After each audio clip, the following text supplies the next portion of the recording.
और ये जीत उसी झोली में जाती है जब एनडीए के तमाम साथी मिलकर डटे रहे, एकजुटता के साथ टिके रहे और नीतीश कुमार एक बार फिर से मुख्यमंत्री बने हैं। 89 सीटें बीजेपी की आई, लेकिन फैसला था ये बीजेपी के शीर्ष नेतृत्व का कि एक बार फिर से नीतीश कुमार ही मुख्यमंत्री बनेंगे। 85 सीटें, ज्यादा नहीं, 4 सीटें बीजेपी जेडीयू, उसका भी प्रदर्शन प्रचंड रहा है। और फिर वो तस्वीर जिसमें एनडीए के तमाम साथी एक साथ आपको दिखाई दे रहे हैं।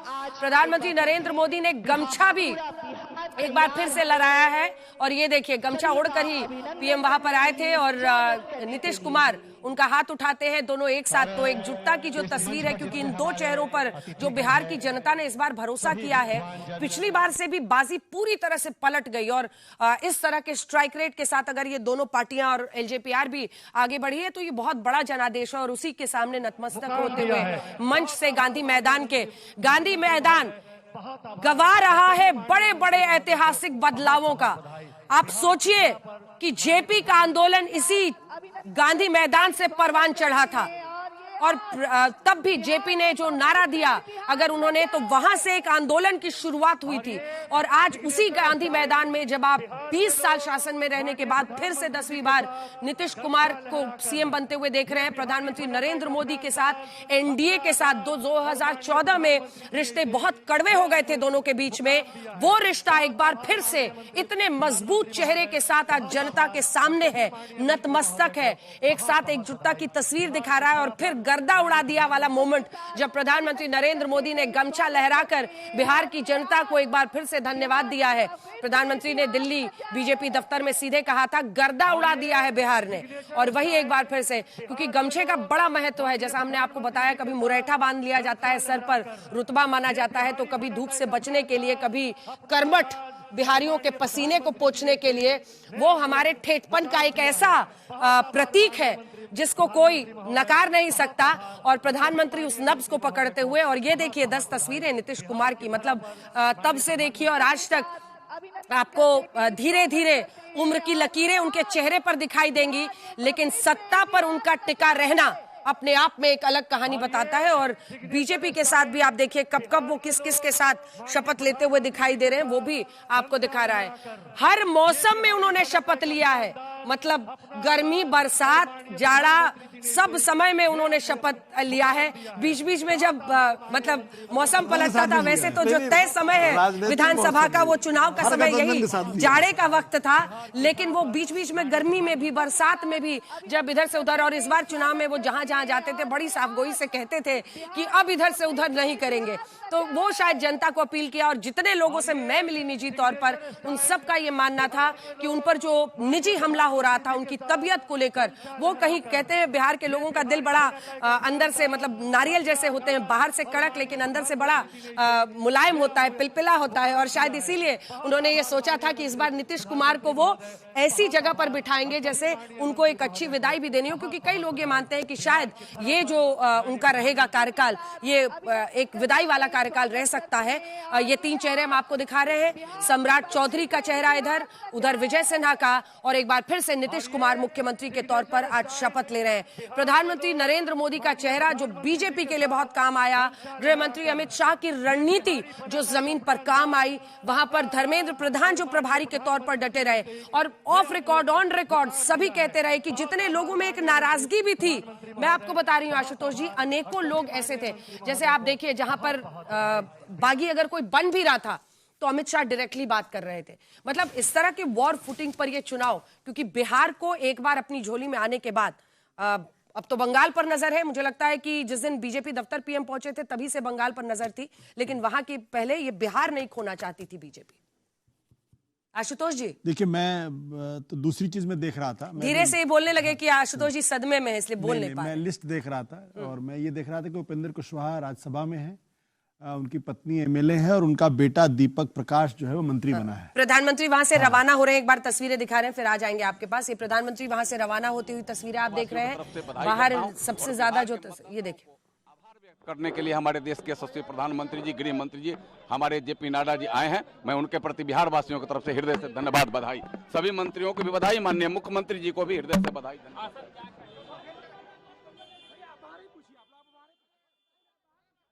तो सभी मंत्रीगण जो अब निकल रहे हैं, अभी तक तो सांसें सबकी फूली हुई थी। कई सारे ऐसे बीजेपी के मंत्री जिनका पत्ता कट गया, लेकिन जो फिर से चुने गए उनको फोन आया बाद में, और इंतजार करते रह गए वो लोग जिनके नाम हट गए, क्योंकि सबसे ज्यादा फेरबदल बीजेपी के ही कोटे में हुआ है। कुल 14 मंत्री उनके बने हैं।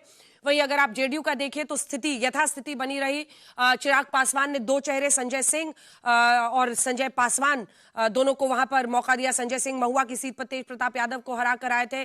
गृह मंत्री अमित शाह अब वहां से निकल रहे हैं। मुख्य रणनीतिकार के तौर पर वहां पर डटे रहना, वहां पर जमीन पर जो काम किया उसकी ये जीत है, और उन असंख्य कार्यकर्ताओं की जीत है। आपको दिख रहे हैं वहां पर धर्मेंद्र प्रधान के साथ बातचीत करते हुए गृह मंत्री अमित शाह, विनोद तावड़े भी आपको दिखाई दे रहे हैं। बीजेपी अध्यक्ष जेपी नड्डा भी वहां पर मौजूद हैं और सभी के साथ चर्चा करते हुए, क्योंकि अब एक तरह से वहां की स्थिति, अब जिसको कह सकते हैं कि अब यहां पर मंत्रिमंडल तक एक माना जाता है कि काम थोड़ा अटका रहता है। हालांकि जहां पर बीजेपी रहती है वहां पर पहले से काफी कुछ तय किया हुआ रहता है, और एक एक का वादा था जीतन राम मांझी और उपेंद्र कुशवाहा को, उन दोनों को वहां पर मौका मिल गया है।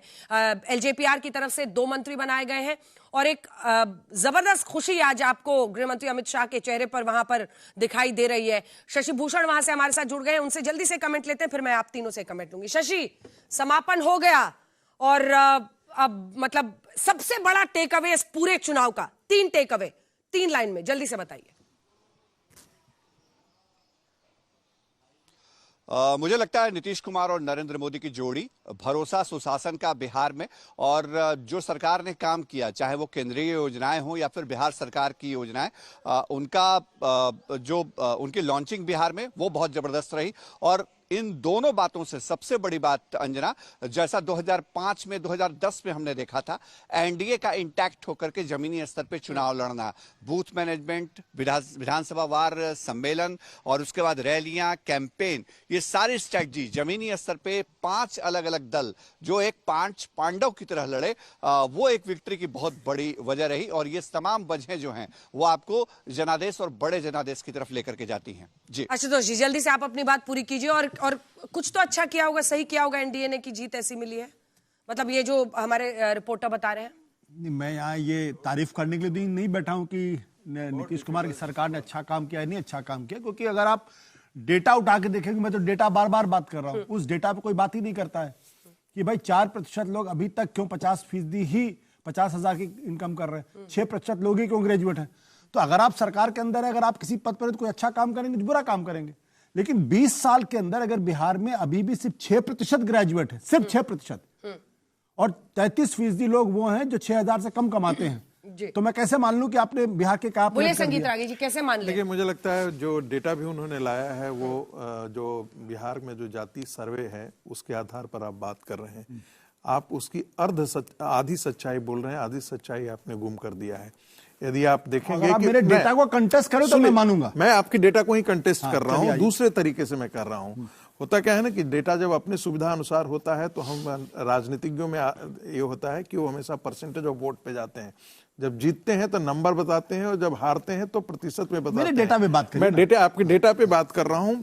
जिन समाज को आप कहते हैं कि उनका सामाजिक कल्याण नहीं हुआ है, यदि उनके पास देखेंगे उसी डेटा के अंदर कि ट्रैक्टर सबसे ज्यादा किसके पास है, सवर्णों के पास नहीं है। 0.13%। सुन लीजिए मेरी बात, फिर आपसे मैं बता रहा हूं, 4 पहिए और 2 पहिए 3 पहिए किसके पास ज्यादा है। यदि आप देखेंगे कि सामाजिक न्याय की हुजूरी के जो केंद्र में थे वो लोग, उन लोगों के पास सामाजिक प्रतिनिधित्व विनोद जी दिख रहा है। और जो हमारे रिपोर्टर कह रहे थे कि अगर ये जोड़ी जिसको हम मंच पर इस तरह से देख रहे हैं, एकजुटता की तस्वीर, तो लोगों को भी भरोसा हुआ कि एक साथ ये इस बार नीतीश कुमार जो है रहेंगे, और तभी ऐसा जनादेश मिला। विनोद जी, देखिए, अगर ये भरोसा नहीं होता कि नीतीश कुमार रहेंगे तो शायद ये जनादेश न मिलता, क्योंकि आप देखिए स्ट्राइक रेट भी अगर देखिए तो बीजेपी 75 से 89 में पहुंची है, 14 सीटें बढ़ी हैं, और ये 43 से 85 यानी लगभग डबल। तो कहीं ना कहीं भरोसा नीतीश कुमार के प्रति लोगों को था कि रहेंगे, और बीजेपी ने एक राजनीतिक चतुराई दिखाई कि नाम भले घोषित ना किया हो लेकिन संदेश दिया कि नीतीश कुमार रहेंगे बड़े नेताओं के जरिए, तो उसका एक फायदा मिला। और दूसरी बात ये, सबसे बड़ी बात ये है कि क्रेडिबिलिटी का सवाल है, क्योंकि अगर क्रेडिबिलिटी की तुलना करें तो महागठबंधन के जो नेता थे तेजस्वी यादव, उनकी क्रेडिबिलिटी की तुलना में नीतीश कुमार की क्रेडिबिलिटी आज भी बिहार में ज्यादा है।